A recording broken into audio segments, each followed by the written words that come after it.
Kenapa gereja tidak boleh dibangun? Karena tidak mendapatkan izin. Ya karena mereka tidak mengizinkan. Ya kan mereka tidak mengizinkan. Itu yang pertama. Yang ada dalam tanggung jawab saya hanya Guru Gembul Channel dan Gembulikum. Assalamualaikum Baraya, selamat datang kembali di Gembulikum. Assalamualaikum warahmatullahi wabarakatuh. Waalaikumsalam warahmatullahi wabarakatuh. Selamat datang di Gembulikum Channel, channel yang didukung oleh non-muslim. Hah? Kenapa itu? Oh iya, iya. Iya. Saya mau mulai dengan pertanyaan dari saya sendiri. Pak Guru Gembul merasa atau tidak bahwa channel Guru Gembul teh lebih banyak diikuti oleh non-muslim karena Guru Gembul seolah-olah menyuarakan isi hati mereka yang mengkritik entah pemuka agama Islam, entah kelakuan kelompok-kelompok Islam atau Tidak. tidak. Karena dalam statistiknya yang subscriber saya yang muslim itu proporsinya kurang lebih sama seperti jumlah proporsi di Indonesia dalam populasi. Oh, berarti hampir 80 sekian Sekitar persen. 80 sekian persen subscriber saya tetap muslim. Nah, tapi yang ateis itu 4%. Oh, ada ya? Apa? Bukan maksud Ateis yang jadi subscriber saya itu sekitar 4%. oh, yang murtad banyak gak ya, Pak Guru? Yang murtad banyak, yang lapor mualaf murtad banyak, gitu. yang murtad ada yang jadi ODGJ gara-gara saya itu juga ada. Dan itu kasusnya ada beberapa. Kita boleh ngomongin ini gak sih? Saya pengen ngomongin ini dulu, Pak Guru. Mantan manajermu. Dia kan bekerja pada dirimu dulu, baru dia masuk Islam, atau emang dia ngerasa galau dengan agamanya, atau gimana? Atau ada obrolan-obrolan di belakang? Jadi beliau non-muslim dulunya, Katolik. Nah, terus kuliah di UGM. Nah, di situ menemukan bahwa Islam itu sesuai dengan sains, khususnya ketika belajar ilmu hadis. Jadi metodologi verifikasinya tuh ketat sekali, mirip sekali metodologi ilmiah. Kan dia tuh berpikirnya tuh sangat ilmiah, gitu ya, sangat kritis. Jadi dia tuh tertarik masuk Islam karena misalkan gini, ada sebuah ayat gitu, gak harus langsung diterima, tapi ini tuh ayat, jangan-jangan ayat-ayat setan gitu. Dia harus cek dulu, apalagi hadis. Nah, kan dalam Islam tuh perdebatan hadis tuh rame pisan gitu. Ini hadisnya doif atau tidak. Nah, justru dia tuh pengen masuk Islam tuh gara-gara itu. Karena hanya untuk mengetahui hadis ini tuh doif atau tidak, ini perkataan Nabi atau tidak gitu, itu tuh ulama tuh harus berdebat terus, yang menunjukkan bahwa sangat-sangat verifikatif gitu untuk menerima sebuah informasi. Nah, jadi beliau tuh masuk Islam, tapi kemudian sempat mau keluar agama Islam lagi. Karena ditipu ya? Islam. Bukan, karena dulu tuh kejadiannya itu adalah pas ikut pengajian. Oh, sebelum kerja sama dirimu ini tuh berarti? Sebelum. Terus? Nonton Avenger diharamkan. Karena ada dewa-dewa di situ. Diharamkan. Nah, nonton bioskopnya doang pun kadang ada yang bilang diharamkan. Nonton bola haram. Kenapa? Karena menyia-nyiakan waktu. Main catur haram. Jadi nah ya agama TKB haram gitunya. Akhirnya sebagai orang Chinese mah kan sebenarnya sangat ini gitunya, sangat budaya mereka itu adalah budaya yang relatif pragmatis gitu. Nah, dia tuh nolak, wah kayak gini, jadi dia tuh mau murtad lagi gitu. Nah, terus jadi manajer saya, terus nanya-nanya. Nah, saya memberikan alternatif jawaban. Nah, Islam deui we. Nah, terus kemarin pas sudah tidak lagi kerja sama saya gitunya, ditipu ku orang anu agamis pisan, orang Islam. Penipuannya juga sadis gitu loh. Si penipunya tuh jual tanah ke dirinya dan ke 8 orang yang lainnya sekaligus. Satu surat di copy banyak gitu maksudnya? Ya, jadi akhirnya yang 8 tuh pada pasea memperebutkan tanah yang dijual sama si ibu itu gitu. Padahal si ibu itu tuh ngomongnya tuh someah pisan. Pas ini bu kenapa kayak gini? Astagfirullah jangan gitu atuh deh. Yang ngomong kayak gitulah. Nah, jadi ya akhirnya sekarang tuh jadi cenderung lebih liberal gitu, jadi cenderung ya agama mah kumaha lah. Jadi gitu. Sorry saya potong. Enggak, saya bertanya tadi opening di awal tuh bahwa Kan kemarin kita bikin video yang soal Cidahu tuh, yang Guru Gembul juga tayang tadi siang. Nah, ini kejadian ini tuh kembali terjadi Pak Guru, update lagi ada di kota lain. Tapi bukan penggerebekan, penolakan membangun gereja di Depok. Oh, Depok. Saya tunjukkan dulu videonya ya. Iya.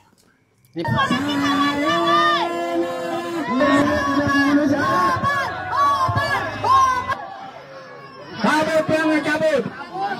Tujuh tidak sesuai agama. Saya lagi. Cabut.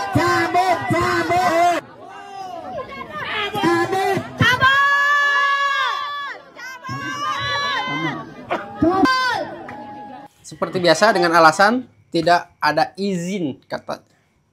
Iya, betul. Itu orang-orang yang demo tuh kayaknya bernalar rendah sekali ya.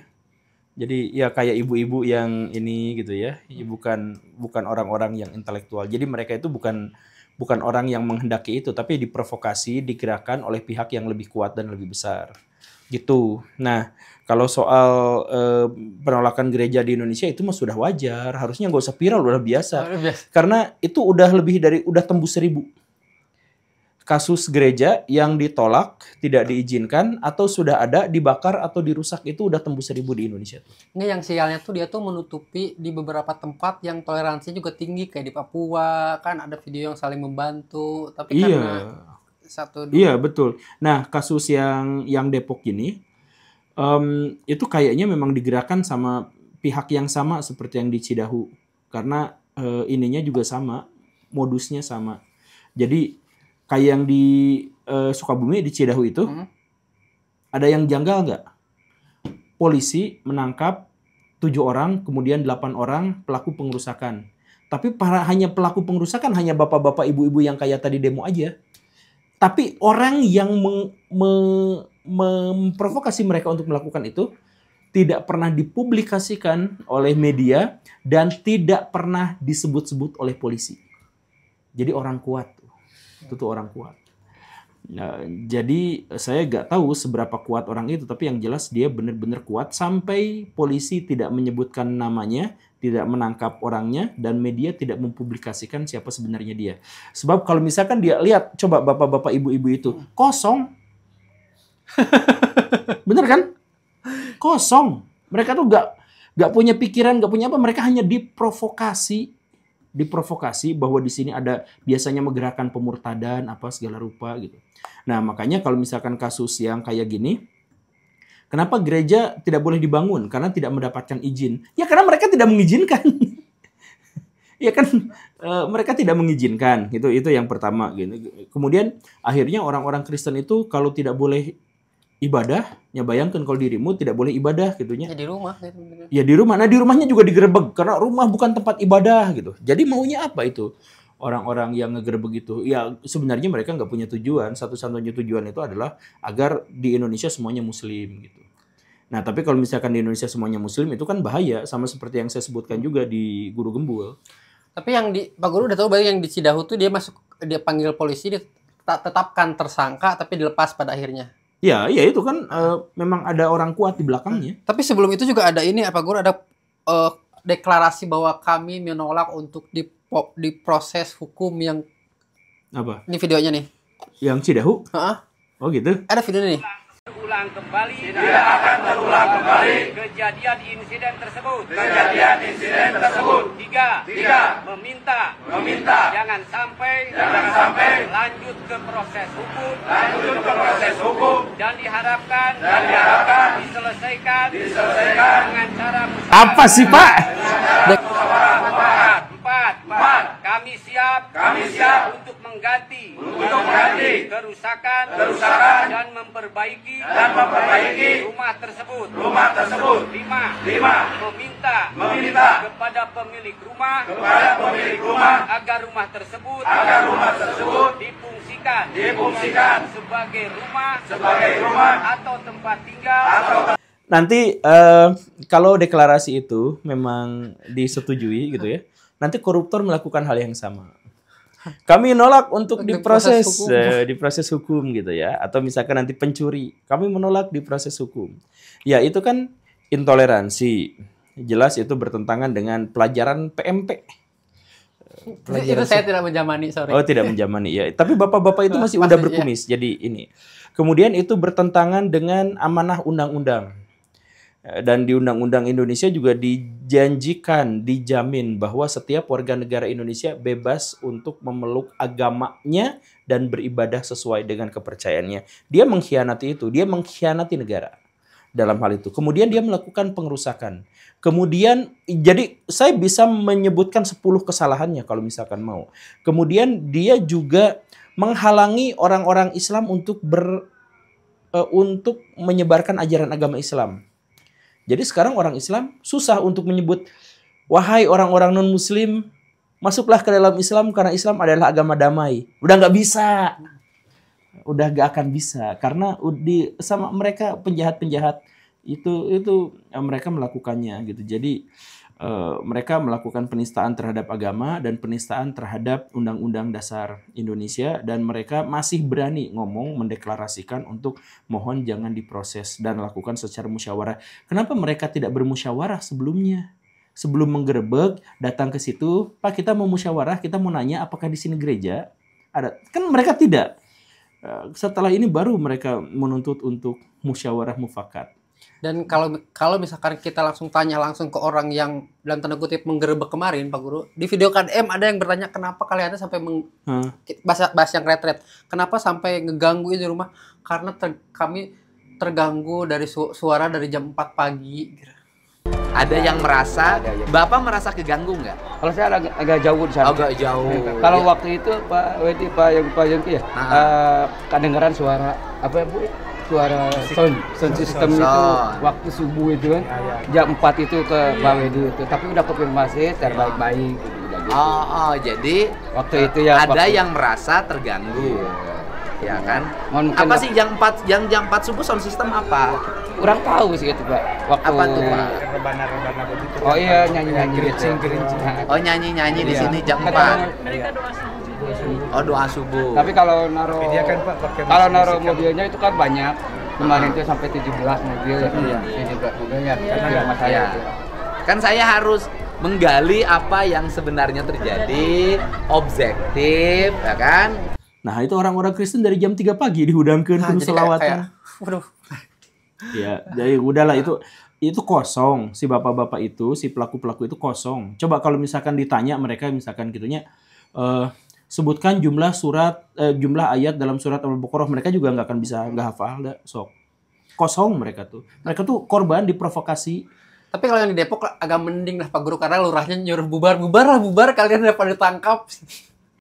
Ya, saya mohon Bapak, ini saudara-saudara, anak-anak saya semua, gitu, jangan ada yang nanti kalau ketangkap saya juga ntar. Ya, jangan merusak ya, itu aja. Yang penting kita nggak mau ada aktivitas. Saya mohon Bapak Ibu bubar ya, kembali ke rumah masing-masing. Nanti tunggu saya kerja dulu. Ya, Pak. Enggak. Tetap mereka tuh kosong. Yang demo itu kosong. Jadi itu apa sih itu acaranya sih itu teh? Yang cewek-cewek kosong. Oh, itu bocah kosong. Nah, Iya, bocah kosong. Coba itu diganti sama si bapak-bapak itu, tolong. Tapi gini gak sih Pak Guru, kan umat Islam teh dia sangat nurut ke ulamanya. Nurut nih. Bisa gak sih kasih cap haram untuk mengganggu agama orang lain, ibadah orang lain sama MUI jedar, gak mengharamkan untuk mengganggu ibadah orang lain? Enggak. Bisa gak sih MUI gitu? Tidak. Karena MUI sendiri cacat. Jadi MUI itu, nah ini juga di video saya tuh dijelaskan, MUI itu adalah ormas yang sepanjang sejarah tidak pernah minta maaf kepada umat Islam terhadap Indonesia, bahkan ketika dia melakukan extraordinary crime. Mereka cuma minta maaf sekali ke Pak Jokowi. Dalam kasus apa?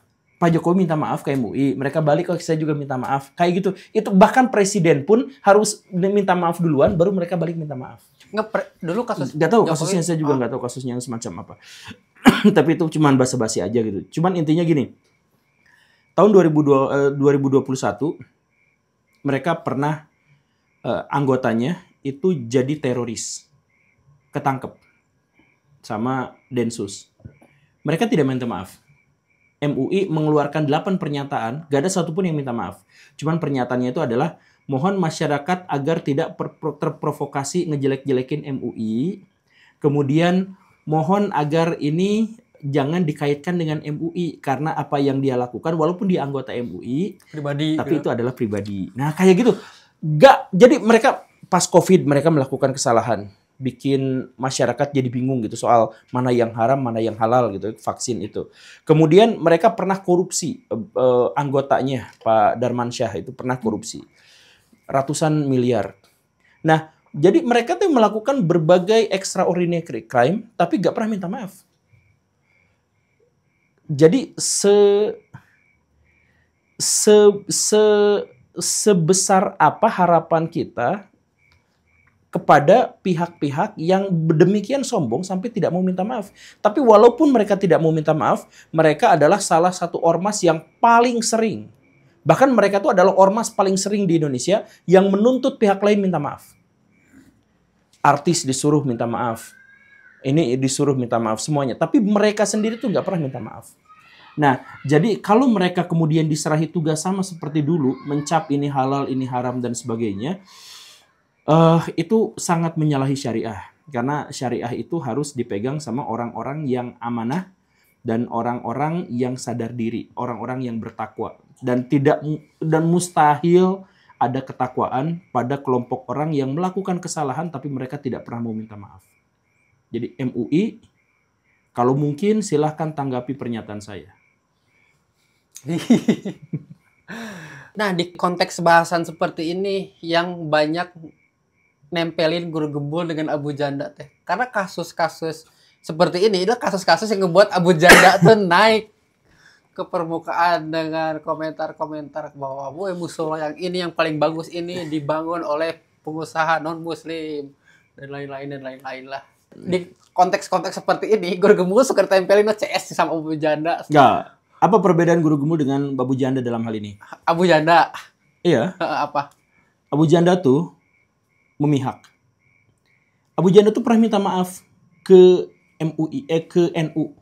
Jadi dulu pernah ngehujat NU, siapa gitu. Terus akhirnya dia tahu itu NU, dia minta maaf. Oh, hujat orang gitu maksudnya? Iya, dia ngejelekin orang. Ternyata orang itu adalah NU. Jadi dia minta maaf bersama teman-temannya. Siapa aja teman-temannya, Pak Eko Kuntadi gitu ya, yang teman-temannya kayak gitu. Nah, jadi emang masih berafiliasi dengan NU. NU yang dekat sama Yahudi itu kan ada kan. Nah, dia tuh masih berafiliasi. Kalau saya tuh tidak berpihak ya, saya mohon maaf. Saya konsisten berpihak hanya pada ide dan gagasan yang baik-baik gitu. Nah, kalau kepada pihak tidak seperti itu. Nah, kemudian yang kedua, Abu Janda itu karena dia sudah berpihak, maka kalau misalkan dia tuh tidak mau klarifikasi langsung kepada orang. Nah, kepada Felix Yeo kan hanya berani berdebat di depan layar. Nah, kalau misalkan datang silaturahim ya kayaknya susah beliau itu. Tapi ya ya semoga kita ada waktu. Udah dijadwalkan sebenarnya ketemuan sama Abu Janda itu ya. Pak Abu Janda tuh sangat baik, Pak Guru di DM merespon, "Oh iya, Kang Guru salam, nanti kita bertemu." Ya, baik. Iya, terus beliau ngasih nomor. Saya chat dia nggak aktif nomor. Iya, nggak aktif. Nggak, sebenarnya secara pribadi tuh setiap orang tuh baik kalau misalkan ketemu tuh gitu. Jarang misalkan kita musuhan pas ketemu teh langsung ngobaliur gitu. Jarang, ya tetap aja. Dan itu juga makanya sekali lagi kita tuh harus memisah antara orang sebagai pribadi dengan orang yang menghasilkan gagasan. Jadi misalkan sering saya katakan saya kepada Pak Jokowi itu respect, kepada Pak Prabowo itu respect sebagai pribadi. Dan sebagai pribadi saya tuh hanya menyebut bahwa mereka itu adalah makhluk Tuhan yang tentu saja memiliki keistimewaan sebagai makhluk Tuhan. Tapi kalau misalkan yang saya kritik itu adalah kebijakan-kebijakannya. Nah, jadi kita tuh harus dengan tegas memisahkan mana pribadi orang dengan mana tindakan-tindakannya. Jadi kita tuh bisa aja sangat mengapresiasi Pak Abu Janda. Tapi kita juga bisa aja menentang Pak Abu Janda. Tapi itu pada ranah ide gagasan, bukan pada urusan pribadi. Kalau pribadinya ya baik. Bahkan paroki juga anu ngagogoreng Pak Jokowi habis-habisan ya pernah juga mengatakan Pak Jokowi itu pribadinya baik gitu, tapi kebijakannya ngawur. Nah, misalkan kan gitu. Ya kita tuh harus tetap berprinsip pada hal-hal yang semacam itu gitu. Kalau ini Pak Guru, saya bentar, saya sambil searching dulu. Ini konteksnya ngebedain pihak dan kelakuan, atau dalam tanda kutip apa namanya, pihak atau Pak Guru tidak berpihak pada pihak, tapi berpihak Esensi pada dan eksistensi gitulah. Nah, ini ada sebuah kejadian, tapi ini kejadiannya 2 minggu yang lalu, tapi saya diingetin dengan bahasan tadi. Siapa sih Habib yang suka marah-marah teh? Habib Bahar. Habib Bahar. Bentar. Habib Bahar, Pak Guru, adiknya tuh jadi korban pelecehan. Oh iya iya itu iya, kan betul. itu kan bahasan personal. Bahasan personal. Nah, saya mau bertanya, yang disayangkan adalah sebagaimanapun, seberapapun orang nggak suka sama Habib Bahar, yang sangat disayangkan adalah ini kan ada kejadian pelecehan seksual terhadap adiknya. Di komentarnya semua orang pada bersyukur Pak Guru di berita tersebut. Karena kakaknya kelakuan yang seperti itu, jadi ketika adiknya yang kena, itu di... Gak, Baraya, kalau misalkan kita marahin kakaknya ya adiknya ya nggak ada hubungannya dengan itu, apalagi dengan kasus yang sama sekali nggak nyambung ya jangan dikomentari positif gitu. Jangan dikomentari negatif. Ya, jangan dikomentari positif gitu. Jadi anu kasus itu kan jelek, sama kita malah dikomentari positif, syukurlah, baguslah ya, jangan kayak gitu juga gitu. Nah, tapi kan itu karma itu urusan Tuhan. Membalas itu urusan Tuhan, kita tuh nggak tahu. Jadi apakah itu sebenarnya adalah karma dari kakaknya yang salah sasaran gitu ya, siga santet salah sasaran gitu. Ya jangan juga kayak gitu. Ya saya juga ngelihat itu malah dibully gitu ya. Di kolom komentar tuh itu katanya punya karomah, tidak bisa melindungi adiknya ya dan lain sebagainya. Ya kriminal mah tetap kriminal, Baraya. Yang kita hujat itu adalah pelaku kekerasan seksualnya yang dilakukan, bukan malah hal-hal yang ini gitu. Ya apa ya? Kita intinya nggak boleh lah yang seperti itu. Jadi kita tuh tetap harus menjunjung tinggi penegakan hukum. Jadi dalam hal ini siapapun yang jadi pelaku kekerasan terhadap adiknya, abaikan nama Habib Baharnya gitu ya. Itu ya harus kita berikan sikap yang buruk gitu kepada si pelakunya. Anda tuh jelek, Anda tuh tidak boleh seperti ini dan harus ditegakkan hukum. Apakah hukumnya itu dilecehkan balik? Jangan ya. Enggak, saya tuh nanya ini karena kita tuh sudut pandangnya adalah kita nggak mengomentari si adiknya yang kena kejadian tersebut, tapi kita mengomentari si netizen yang komentarnya seperti itu. Jadi negesin bahwa Guru Gembul itu tidak mengomentari individu. Iya, wahai netizen, ya gak usah gitu. Jadi moral itu kalau dalam Bhagavad Gita, waduh, bukan kitab Islam ya, tapi gak apa-apa. Tapi moral itu, kata Bhagavad Gita, kata Sri Krishna itu didasarkan kepada empati. Jadi didasarkan pada kalau kamu disakiti itu nggak mau, maka jangan nyakiti orang. Kalau kamu tahu bahwa digecek itu menderita, jangan ngegecek orang gitu. Nah, dasar dari moral itu gitu.